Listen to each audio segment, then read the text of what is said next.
Capítulo 7. Disse não para 200 milhões de reais. Vamos voltar ao ano de 2008. O que ele tem de tão especial? Recapitulando, eu estava morando em Curitiba e com quase 200 escolas na rede.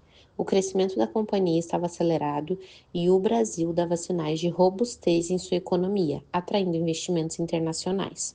Em um belo dia, recebi uma ligação inesperada. Carlos Wizard, fundador da rede Wizard, estava do outro lado da linha e pediu para falar comigo. Nós nos conhecíamos apenas de matérias de jornal e acompanhávamos de longe o crescimento de cada um, mas sem nenhum incidente entre as empresas que eram as maiores concorrentes entre si no mercado. Carlos, muito educado, me dá boa tarde e diz que gostaria de me visitar na semana seguinte para conversarmos sobre um projeto que não quis adiantar por telefone. Ele já havia comprado umas 3 pequenas redes e isso me dava uma pista de nosso papo. Mas aguardei até a semana seguinte para voltar a pensar no assunto e não desviar o meu foco na produtividade de nossas metas. Na semana seguinte, Carlos estava me aguardando pontualmente na sala de reunião do quinto andar da sede da WhatsApp em Curitiba. Assim que entrei na sala, ele se levantou e, sorrindo, disse que estava feliz em me conhecer e que me admirava há tempos.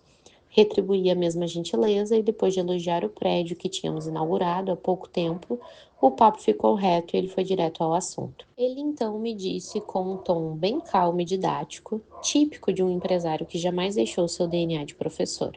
Flávio, aqui nesta sala existe uma riqueza que não podemos ver, mas que está aqui. Ela se chama valor, equity. É o que vale sua empresa. Como empresário, sempre buscamos margens maiores de lucro, mas muitas vezes, ao entendermos o equity, podemos ter acesso a uma riqueza maior que nem sempre percebemos. Na minha cabeça, eu pensava: que papo é esse? Estranho. E balançava a cabeça como se estivesse entendendo e aguardava curioso para saber onde ele chegaria. Então ele continuou: o que quero dizer com isso? Simples. Eu posso te adiantar uns 10 anos de ganhos que podem representar centenas de milhões de reais em suas mãos, que aplicados no mercado financeiro podem lhe gerar um lucro maior que o seu negócio lhe proporciona hoje, só que sem que você continue trabalhando 12 horas por dia e assumindo todos os seus riscos. Não é interessante? Eu continuava balançando a cabeça, mas, sinceramente, não estava entendendo aquele papo muito bem, então eu perguntei: sim, mas o que exatamente você quer me propor? Tentando tirar dele algo mais concreto.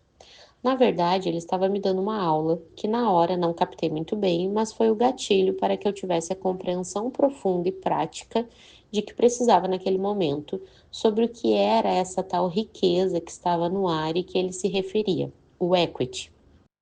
Eu já vim estudando sobre isso desde 2005, quando iniciei um projeto de investimentos na Bolsa de Valores. No entanto, ainda tratava como algo muito intangível e diferente da minha realidade.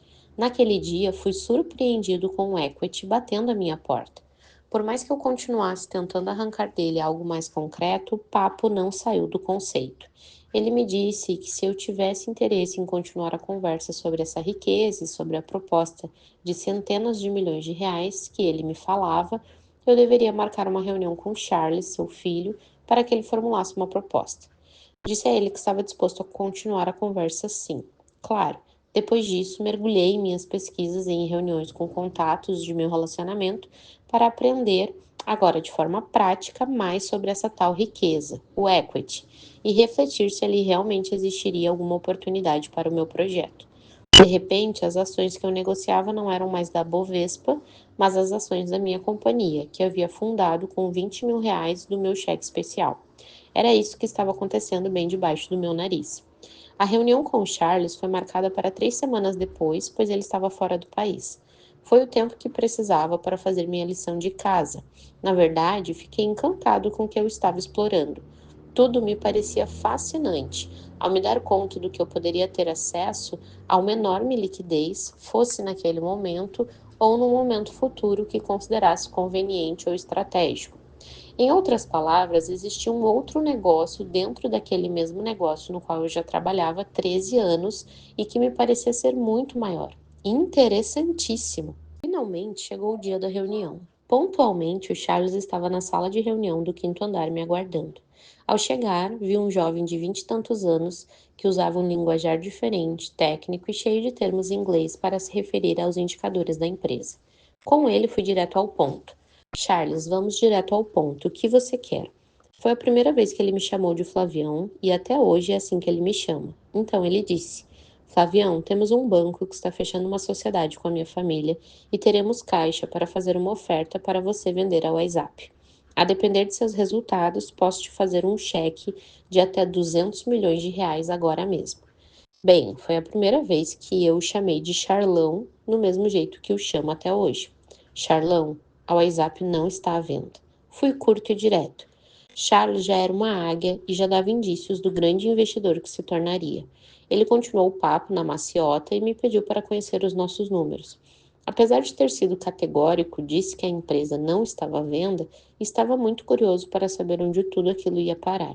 Então, como se diz na gíria da periferia carioca, eu estava só dando linha naquela pipa para saber qual era dele. Assinamos então um NDA, Non-Disclosure Agreement, que é um contrato de confidencialidade para ele conhecer nossos números e com essas informações ele disse que em uma semana me daria uma proposta concreta.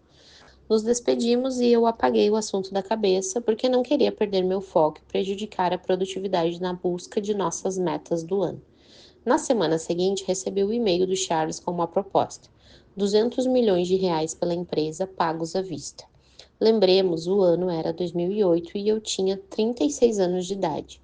200 milhões à vista, com um CDI em torno de 12% ao ano, significaria que eu ganharia 24 milhões por ano, sem correr qualquer risco e sem qualquer esforço.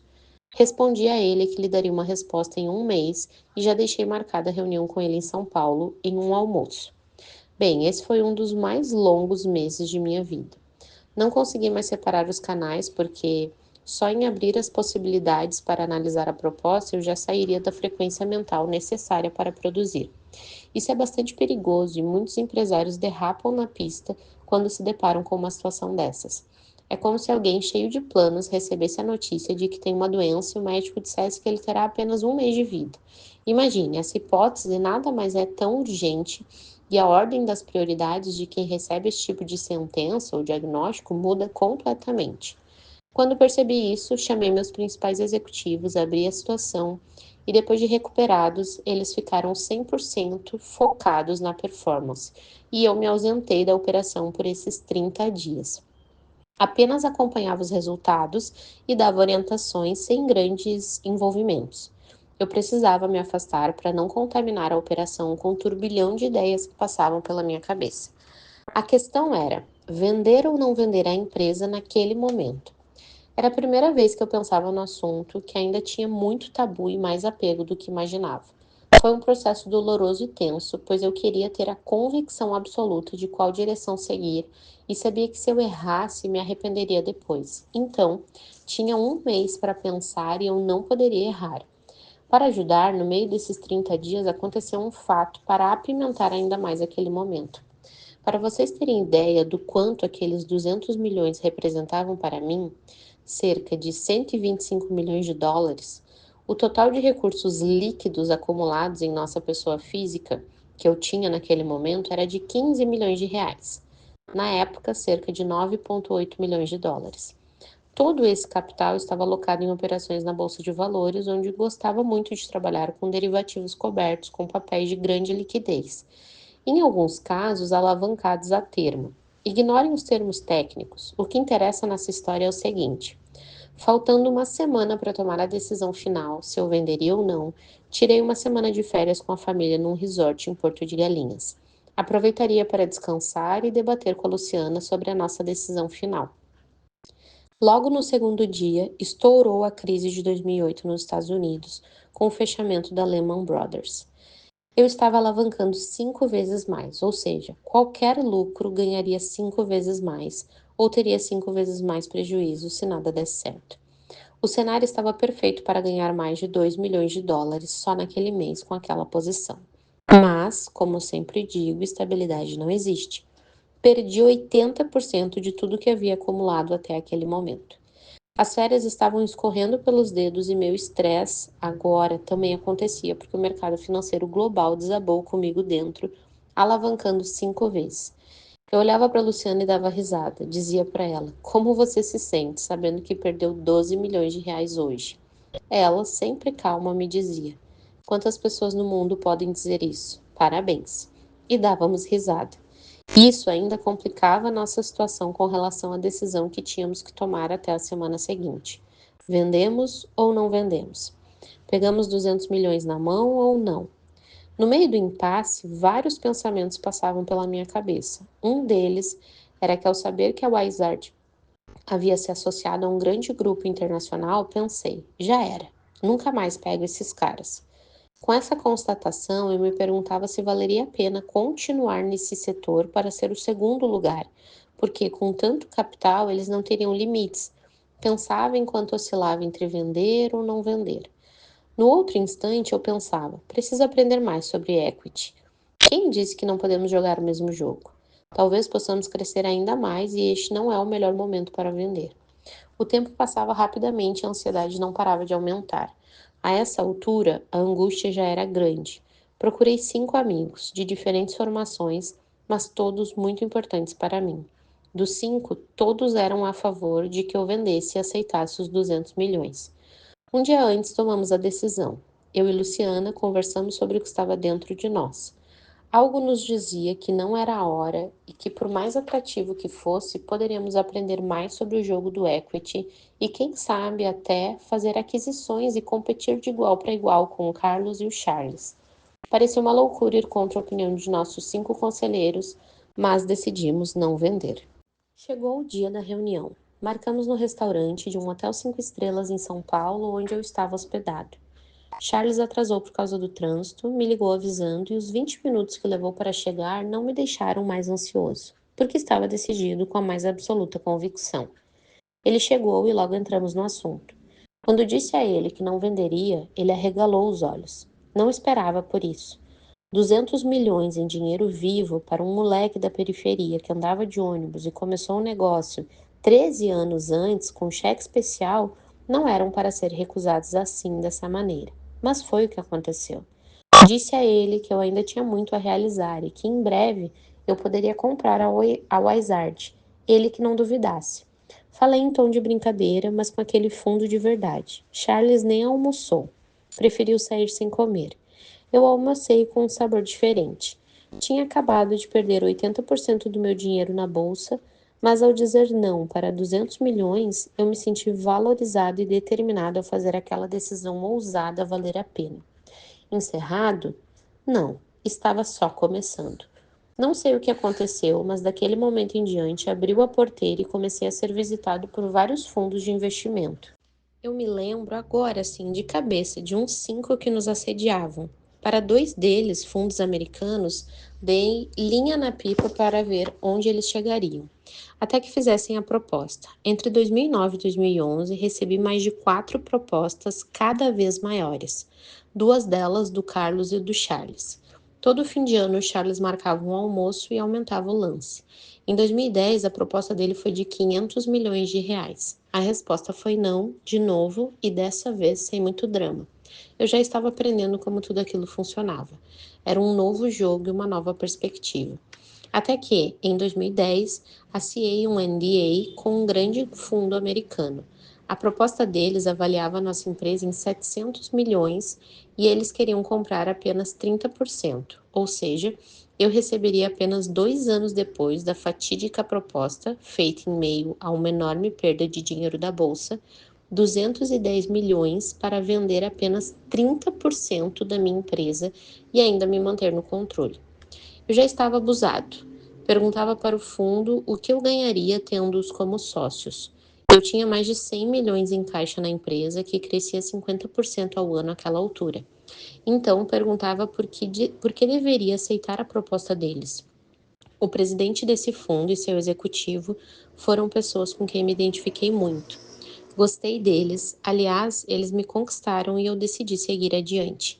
Na última etapa, que aconteceu no final de 2011, eu teria que fazer uma apresentação em Nova York para um grupo de cerca de 50 diretores e conselheiros, muitos deles em outros países ligados numa videoconferência. Detalhe: a apresentação seria em inglês. Era uma manhã de quinta-feira, estava muito frio em Nova York em novembro de 2011 e por isso, além de vestir um terno azul marinho acompanhado de uma camisa social branca e gravata azul clara, também tirei do armário um sobretudo preto, acompanhado de um belo óculos de sol. Andava com passos largos e firmes pelas ruas da cidade, brincando um pouco com a fumaça que saía da minha cabeça enquanto respirava, em direção a um dos endereços mais nobres da capital financeira norte-americana. Não chegava a me parecer com um mafioso naquele figurino, mas uma enorme confiança pulsava dentro de mim por saber que aquele seria um dia muito importante e a apresentação que eu estava prestes a fazer para um grupo de mais de 50 executivos, representantes de um fundo de investimentos norte-americano que administrava 20 bilhões de dólares em ativos pelo mundo, seria decisiva para o futuro da minha empresa. Como eu disse, entre 2008 e 2011, fui ostensivamente assediado por vários fundos e bancos nacionais e internacionais interessados em investir na minha empresa. Definitivamente, essa situação não se parecia com uma outra ocasião bem diferente quando fui abrir minha primeira conta bancária.